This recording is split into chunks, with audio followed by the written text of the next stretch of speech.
Al análisis de los asuntos más candentes en geopolítica. José María Viñals, director del Máster en Relaciones Internacionales del IEB, bienvenido. Muchas gracias, Marta. Buenos días. José María, mirando precisamente esta noticia de última hora, vuelve a poner de alguna manera como lo que es el juego de fuerzas en ese tablero internacional.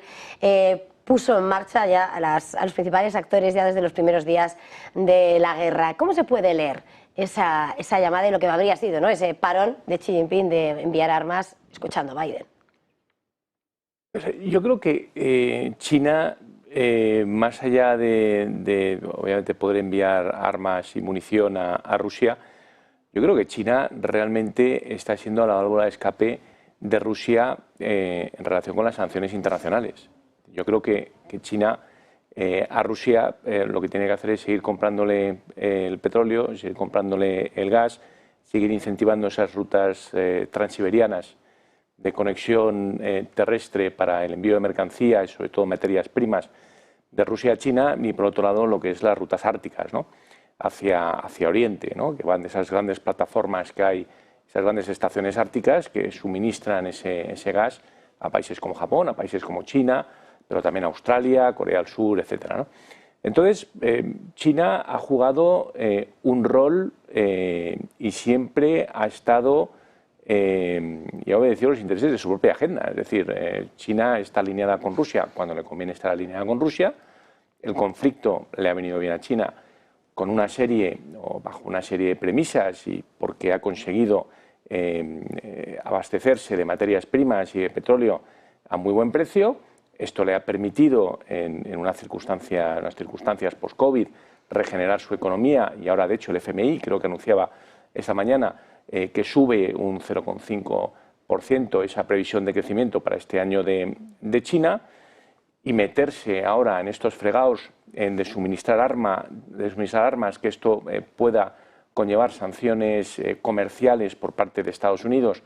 Que no olvidemos que Estados Unidos ya tiene sanciones específicas contra compañías chinas y contra algunas regiones chinas, también, como es el caso de la provincia donde están las minorías yugures, y también por lo que fueron en su día esas protestas de Hong Kong. Por lo tanto, Estados Unidos ya tiene estos programas que van directamente en contra del desarrollo de determinadas provincias en China, pero también contra el desarrollo de determinadas industrias en China, como por ejemplo pues son todas estas restricciones que tienen empresas tecnológicas chinas para desarrollarse en Estados Unidos. Por lo tanto, el tema de un posible abastecimiento de armas a Rusia, por supuesto, sería relevante, pero desde luego yo creo que si a Rusia le dan a elegir, oiga, China, ¿podría usted seguir siendo mi válvula de escape para las sanciones internacionales o suministrarme armas? Yo creo que se decantarían firmemente por la primera opción. De armas, desde luego, se está hablando mucho, ¿no?, por la parte de China, más allá de lo que es remontarnos a esta última hora del inicio del conflicto, en un momento en el que Zelensky está pidiendo usar armas occidentales, armas de Europa, para atacar suelo ruso, para defenderse de la invasión. Y el secretario general de la OTAN o personas como Emmanuel Macron de alguna manera lo están avalando, hablando de legítima defensa, mientras Putin dice, ojo, vamos a ver. Y además refiriéndose un mensaje velado a qué van a hacer esos países europeos si esas armas donadas dan ese permiso, quién además las va a usar, quién es el personal que está capacitado, y la amenaza, ¿no?, de las graves consecuencias, de nuevo mirando a Estados Unidos diciendo, vale, tenemos la misma capacidad estratégica, pero el juego está en Europa, el suelo. ¿Cuál sería tu respuesta? Entonces, ahora mismo ese pulso, ¿qué nivel de escalada se está viviendo? Bueno, es un paso más en la escalada. Todas esas declaraciones se tienen en cuenta y, desde luego, todo lo que es un ataque en territorio ruso respaldado por europeos, ya sea directamente, como se ha venido hablando estos días, pues con preparación de instructores sobre el terreno, que podría darse el caso, o bien con tropas sobre el terreno europeas, como también en su día anunció Macron, como el uso de lo que es tecnología o armas producidas y exportadas desde la Unión Europea para atacar suelo ruso, pues obviamente es un punto más, un peldaño más en la escalada. La justificación que hemos visto por parte de las instituciones europeas, de nuestro alto representante Josep Borrell, pero también por parte del propio Macron o de Stoltenberg en representación de la OTAN, es oiga, yo doy estas armas para que Ucrania se defienda, pero la mejor forma que tiene de defenderse Ucrania es atacar posiciones que están en territorio ruso, porque es desde ahí donde se lanzan los ataques.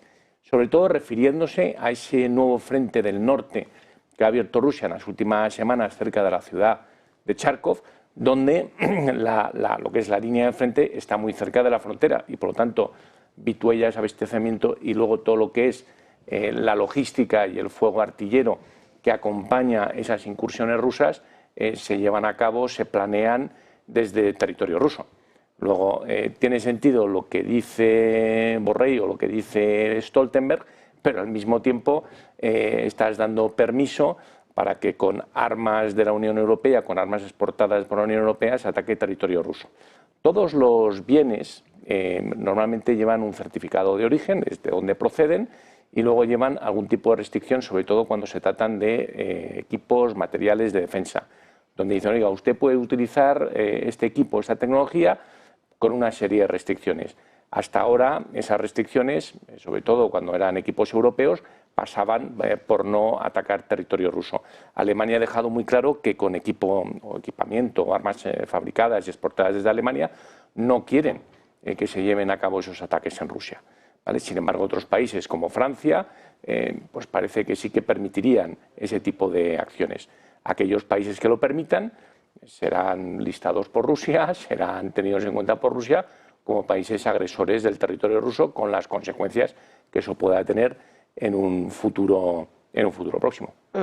Unión no hay en la respuesta, lo estaba señalando. Recuerdo que Alemania fue al principio, ¿no?, cuando se comenzaba a hablar de ese apoyo armamentístico, cuando llegaban los permisos sobre los Leopard, ¿no?, que al final son de fabricación alemana. No hay unión en esa respuesta. Estados Unidos tampoco ha apoyado ahora mismo lo que sí ha dicho Stoltenberg. Y en este escenario se va a celebrar esa cumbre de Suiza, esa cumbre en junio, en la que, bueno, Xi Jinping dijo que lo que quiere es algo en lo que estén todos los actores pertinentes y en la búsqueda de una participación. No va a ir, Biden no va a ir. Zelensky está buscando y recabando ayuda porque no da de sí en el frente, en ese momento crítico. ¿Para qué vale esa conferencia? Bueno, es un gesto, ¿no? Creo que hay más de 75 países ahora mismo acreditados. Algunos de ellos, como China, ya han anunciado que van a enviar una representación de nivel medio. Otros países van a enviar jefes de Estado, van a enviar miembros del gobierno, primeros ministros. La mitad de esos 75 países serían representaciones europeas, pero sin embargo hay un gran ausente, que es uno de los dos contendientes, una de las dos partes implicadas en el conflicto, que no es nada menos que Rusia, que ahora mismo es la que está llevando la delantera. Por lo tanto, si Rusia no está presente en Suiza, va a ser muy complicado que se llegue a algún tipo de acuerdo. De todas formas, lo que se está viendo es qué declaración se hace intermedia en esta conferencia en Suiza, que va a tener lugar ahora en las próximas 2 semanas, para que en otoño, cuando se reanude o tenga lugar esa segunda parte de lo que se produzca en Suiza y que tiene previsto celebrarse en Arabia Saudí, en otoño pues, pueda servir para quizá un principio de o bien de acuerdo de paz, o bien de alto el fuego, o bien de armisticio. Que no olvidemos que las guerras acaban de un día para otro, pero hay muchas formas de acabar una guerra. Y también el momento en el que se encuentra cada una de las partes de la guerra, en el momento de celebrar ese acuerdo de paz o en el que se produzca ese armisticio, es fundamental para consolidar las posiciones. El presidente Putin decía el otro día, cuando en su visita a China, estoy preparado a negociar. Claro, ha abierto un nuevo frente.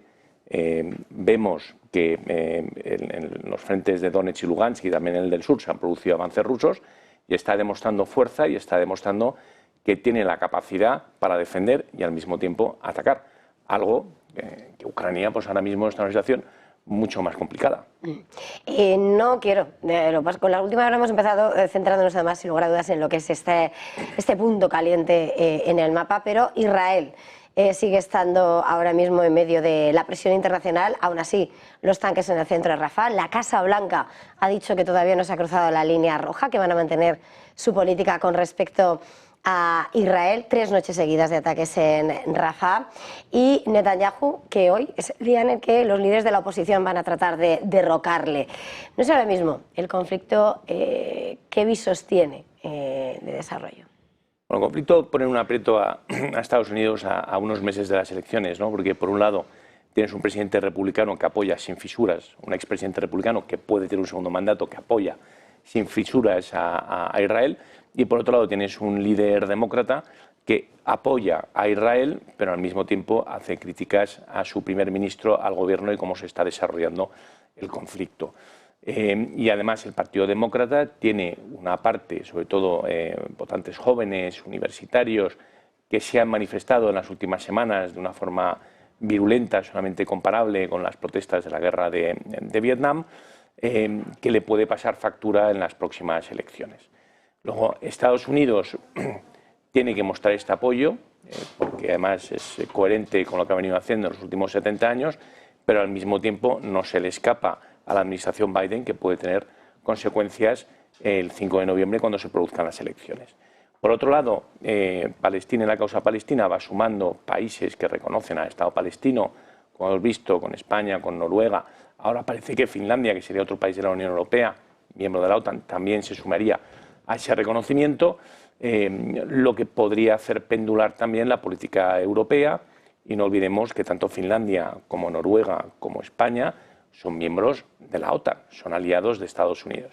Y que Estados Unidos, por un lado, está acusando a Putin y está iniciando procedimientos internacionales para condenar a Putin y al gobierno y al Kremlin y al gobierno de Rusia por lo que se está pasando en Ucrania, pero al mismo tiempo no está haciendo esas condenas ni está dando apoyo a lo que son las órdenes y las instrucciones del Tribunal Penal Internacional contra el gobierno, algunas personas del gobierno de Israel, como es el primer ministro y el ministro de Defensa.